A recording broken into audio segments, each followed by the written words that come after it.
Assalamualaikum warahmatullahi wabarakatuh. Salam sejahtera untuk kita semua. Pada kesempatan kali ini, kami akan menyampaikan sidang hasil skripsi kami yang berjudul Studi Pembuatan Bioetanol dari Limbah Kulit Nanas, Departemen Teknik Kimia, Universitas Internasional Semen Indonesia.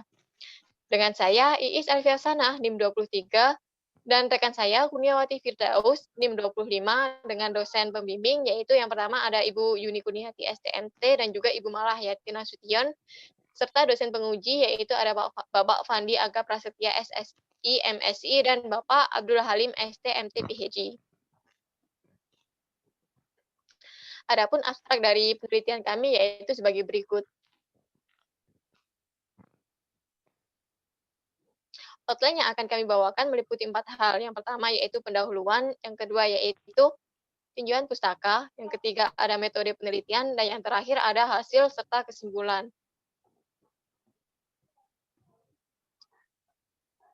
Latar belakang dari adanya penelitian kami yaitu seperti yang kita ketahui bahwasanya konsumsi minyak bumi semakin hari semakin meningkat, di mana hasil pembakaran minyak bumi tersebut berupa CO2 ataupun polutan pada lingkungan menimbulkan terjadinya gas rumah kaca. Dengan adanya kondisi tersebut, pemerintah melalui Peraturan Menteri Nomor 12 Tahun 2015 menghimbau penggunaan bioetanol E5 pada tahun 2020 dan E20 pada tahun 2025. Di mana bioetanol dapat dibuat dari bahan biomas, salah satunya yaitu kulit nanas yang memiliki kandungan sebesar 30 hingga 42% dari total buah kulit nanas yang mengandung selulos, hemiselulos, serta lignin.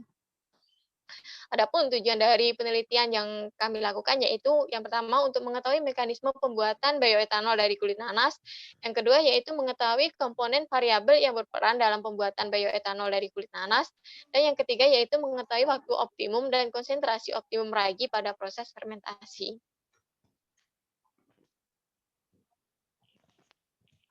Selanjutnya yaitu definisi bioetanol sendiri merupakan energi alternatif yang penggunaannya ramah lingkungan dan dibuat dengan fermentasi glukosa dari sumber karbohidrat biomasa dengan menggunakan bantuan mikroorganisme. Berikut adalah struktur kimia dari etanol. Buah nanas merupakan salah satu buah yang memiliki banyak manfaat. Pada umumnya yang dimanfaatkan yaitu pada buahnya, sedangkan kulitnya dibuang sebagai limbah. Hal itu sangat menyayangkan sekali karena di dalam kulit nanas terdapat kandungan yang bermanfaat yaitu sebagai berikut presentasi yang berperan dalam proses pembuatan bioetanol ini yaitu karbohidrat dan protein. Banyaknya presentasi yang dimiliki tersebut berpotensi sebagai bahan pembuatan bioetanol. Tahapan pembuatan bioetanol yaitu yang pertama mulai dari bahan baku, kulit nanas yang mengandung glukosa dan karbohidrat dilakukan pretreatment terlebih dahulu, kemudian dilakukan proses hidrolisis, dilakukan proses fermentasi menggunakan mikroorganisme Saccharomyces cerevisiae, dan dilakukan pemurnian dengan menggunakan distilasi. Adapun beberapa faktor yang mempengaruhi dari proses pembuatan bioetanol ini yaitu suhu fermentasi, pH fermentasi, masa ragi dan waktu fermentasi, dan konsentrasi gula. Selanjutnya yaitu metode penelitian. Metodologi yang digunakan pada penelitian ini yaitu review jurnal dengan menggunakan jurnal nasional maupun internasional dengan alur analisa sebagai berikut.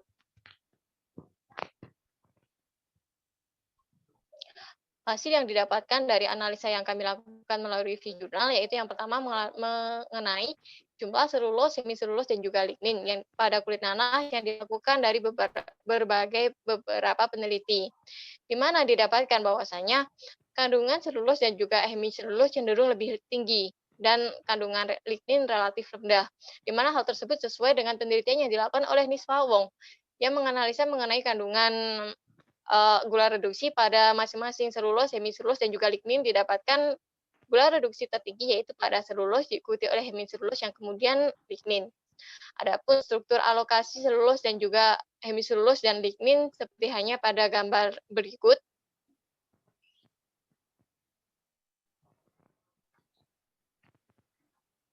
Di mana pada gambar tersebut hemiselulos dan juga selulos terikat oleh lignin yang berfungsi sebagai penopang struktur dan juga pembatas biomas. Sehingga untuk mendapatkan selulos adanya lignin harus didegradasi.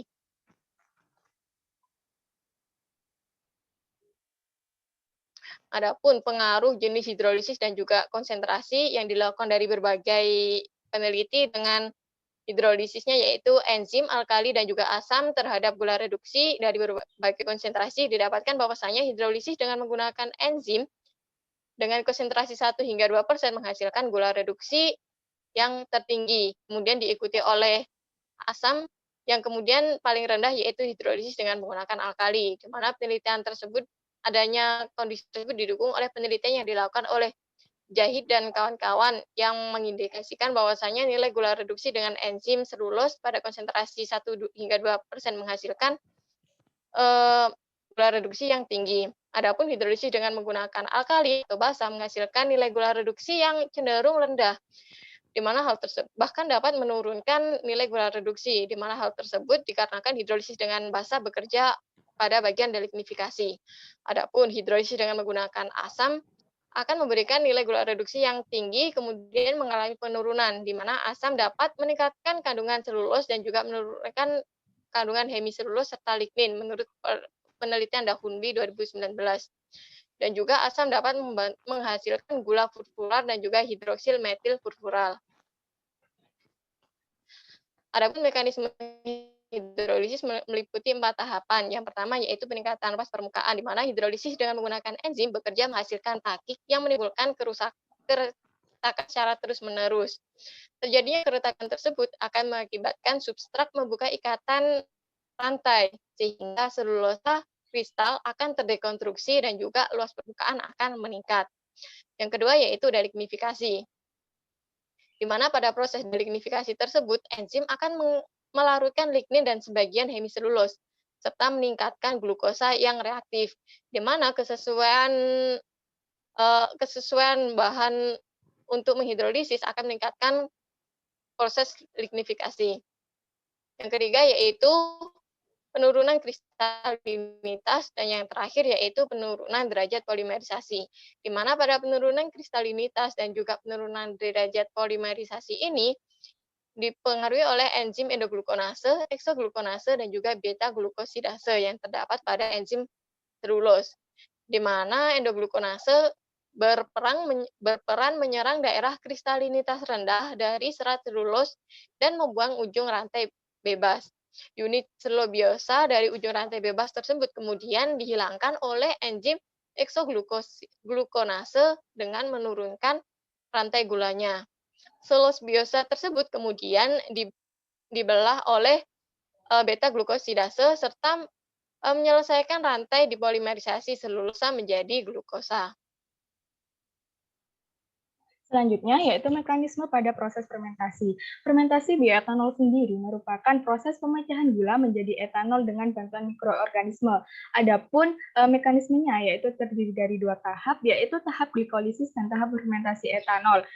Pada tahap pertama, glikolisis ini glukosa akan dirombak menghasilkan 2 ATP, 2 NADH, dan 2 pirufat. Dilanjutkan pada tahap kedua, yaitu fermentasi alkohol dengan mengubah pirufat menjadi etanol melalui proses pelepasan 2CO2 menjadi 2-asetildehida. Kemudian 2-asetildehida ini akan menguraikan NADH menjadi NAD+. Ion H yang diuraikan tersebut akan ditangkap oleh asetildehida dan menghasilkan etanol. Selanjutnya yaitu pengaruh pH dan waktu fermentasi terhadap konsentrasi etanol, di mana dari beberapa peneliti yang dilakukan dari berbagai pH didapatkan pH optimum yaitu pada pH 5 hingga pH 6, di mana hal tersebut didukung dengan penelitian yang dilakukan oleh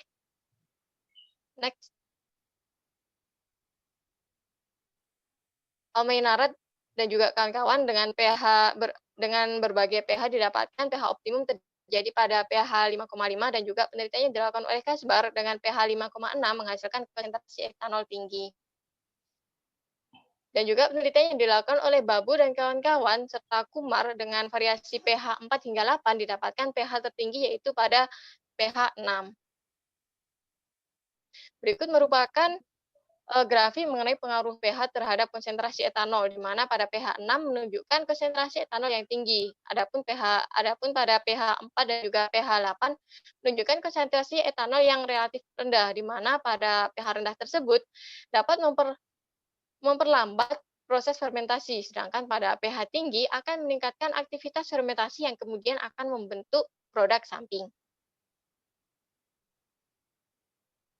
Adapun pengaruh temperatur dan juga waktu fermentasi yang dilakukan dari berbagai temperatur terhadap berbagai penelitian didapatkan bahwasanya suhu fermentasi optimum terjadi pada suhu 30 derajat Celcius, di mana hal tersebut didukung oleh penelitian yang dilakukan oleh Kang Zaker dari berbagai suhu didapatkan konsentrasi etanol tertinggi pada suhu 30 derajat Celcius dan konsentrasi terendah yaitu pada temperatur 25 yang diikuti oleh 35 derajat Celcius, di mana pada temperatur rendah respon Saccharomyces cerevisiae dalam mengkonversi etanol bekerja secara tidak stabil, dan pada konsentrasi tinggi pembentukan etanol lebih cepat terjadi dan selanjutnya mengalami penurunan konsentrasi etanol.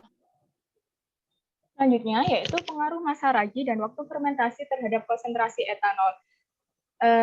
Grafik tersebut menyatakan bahwa semakin banyak massa ragi yang digunakan, maka semakin tinggi konsentrasi etanol yang dihasilkan. Namun, penambahan ragi yang terlalu banyak juga dapat menyebabkan penurunan konsentrasi etanol.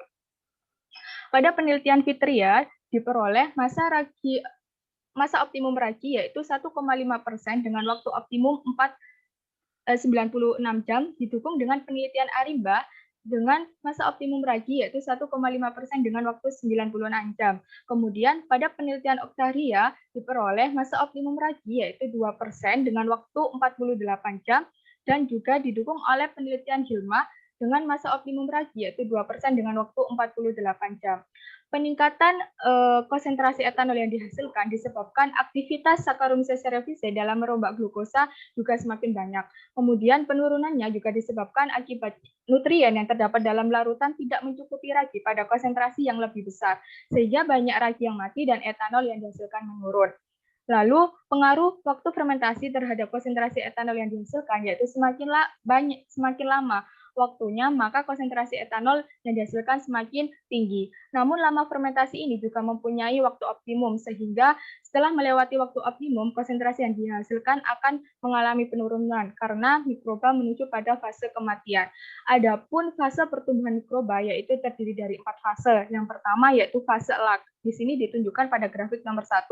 Pada fase lag ini, mikroba sedang beradaptasi dengan lingkungan. Kemudian fase 2 yaitu fase log. Fase log ini adalah mikroba mengalami peningkatan pertumbuhan. Di sini terjadinya menghasilkan etanol yang cukup tinggi. Kemudian disusul pada fase 3 yaitu fase stasioner, di mana mikroba sudah tidak tumbuh lagi dengan grafik yang stagnan. Kemudian terakhir yaitu fase kematian. Di sini mikroba sudah tidak bisa bertumbuh lagi, akibatnya makanan yang di dalam larutan sudah habis sehingga banyak mikroba yang mati.